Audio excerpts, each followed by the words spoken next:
आप भी मैनिफेस्टेशन कर रहे हो और आपकी मैनिफेस्टेशन पूरी नहीं हो रही है, तो सेम गलती मैं भी अपनी मैनिफेस्टेशन जर्नी में कर रही थी। लेकिन फिर महसूस किया कि मैं 3 वो बड़ी गलतियाँ कर रही थी जिसकी वज़ह से मैं अपनी मैनिफेस्टेशन पूरी नहीं कर रही थी। तो यहाँ है वो 3 गलतियाँ। पहली गलती कि अपने रिज़ल्ट के बारे में हर बार सोचते रहना कि वो पूरा हुआ कि नहीं हुआ या फिर उसे चेक करते रहना। दूसरा, उस पे डाउट करना, यानी कि क्या मैं कर पाऊँगी? क्या मुझसे हो पाएगा? बस उसके बारे में यही चीज़ें बार-बार सोचते रहना। तीसरी गलती तीसरी गलती ये है कि एक्शन ना लेना, सिर्फ़ प्लान बनाना। मैं पूरे टाइम सिर्फ़ प्लान बनाते रहती थी कि अच्छा ठीक है, इसे ये काम करना है तो मैं इसे इस तरह से कर दूँगी।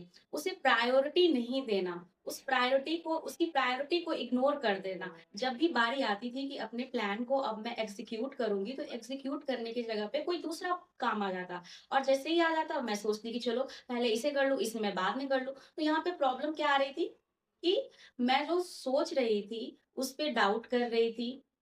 दूसरी चीज़ें ये हो रहा था कि बार-बार मैं चेक कर रही थी। तीसरा ये हुआ कि मैं प्लान तो बना रही थी, लेकिन उसे एग्ज़ीक्यूट नहीं कर पा रही थी। बाहर से जो भी काम आ जा रहा था, मैं पहले उसे कर रही थी, जिसकी वज़ह से क्या हो रहा था कि मेरा काम डिले हो रहा था। इसका मतलब है कि मैं अपने काम पे पूरी तरह से फ़ोकस्ड नहीं थी। यही वजह है कि लोगों की मैनिफेस्टेशन पूरी नहीं होती और मेरी भी पहले नहीं हो रही थी। लेकिन अब मुझे पता है कि जो मुझे करना है, मैंने उसके बारे में प्रॉपर सोच लिया है। मुझे कैसे करना है, बस मुझे करना है, मुझे ये पता है। अब उसके बाद उसका रिज़ल्ट क्या होगा, ये मैंने भगवान पे छोड़ दिया है।